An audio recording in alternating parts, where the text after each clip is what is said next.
आज हम आपको बताएंगे कि इजराइल और ईरान के बीच ये टकराव आखिर शुरू कैसे हुआ।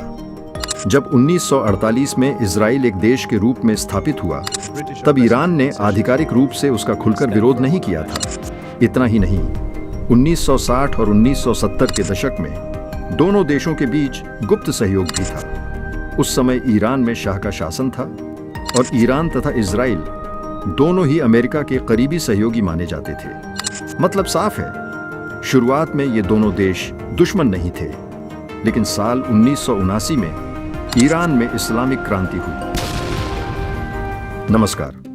इस वक्त मिडिल ईस्ट से एक बेहद बड़ी और संवेदनशील खबर सामने आ रही है। इजराइल और ईरान के बीच बढ़ता तनाव अब खुले टकराव की स्थिति की ओर बढ़ता दिखाई दे रहा है। हालिया रिपोर्ट्स के अनुसार दोनों देशों ने अपनी सैन्य तैयारियां तेज कर दी हैं। एयर डिफेंस सिस्टम सक्रिय कर दिए गए हैं, रणनीतिक ठिकानों पर सुरक्षा बढ़ा दी गई है और पूरे क्षेत्र में हाई अलर्ट घोषित किया गया है। हालात तेजी से बदल रहे हैं और अंतर्राष्ट्रीय समुदाय इस स्थिति पर करीबी नजर बनाए हुए है। दरअसल इन दोनों देशों के बीच तनाव कोई नई बात नहीं है। कई वर्षों से क्षेत्रीय प्रभाव, सुरक्षा चिंताओं और सहयोगी देशों की भूमिका को लेकर दोनों के बीच मतभेद रहे हैं। मिडिल ईस्ट पहले से ही एक संवेदनशील भूराजनीतिक क्षेत्र रहा है। यह क्षेत्र वैश्विक ऊर्जा आपूर्ति का प्रमुख केंद्र है। ऐसे में अगर यह तनाव बड़े स्तर पर टकराव में बदलता है, तो इसका असर पूरी दुनिया पर पड़ सकता है।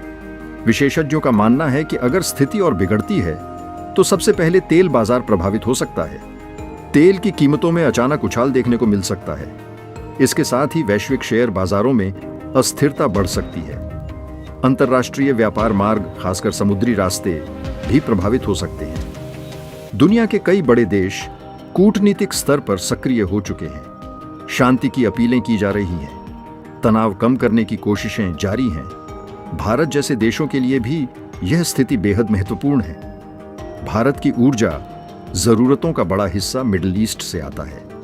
अगर क्षेत्र में अस्थिरता बढ़ती है, तो इसका सीधा असर तेल की कीमतों और घरेलू अर्थव्यवस्था पर पड़ सकता है।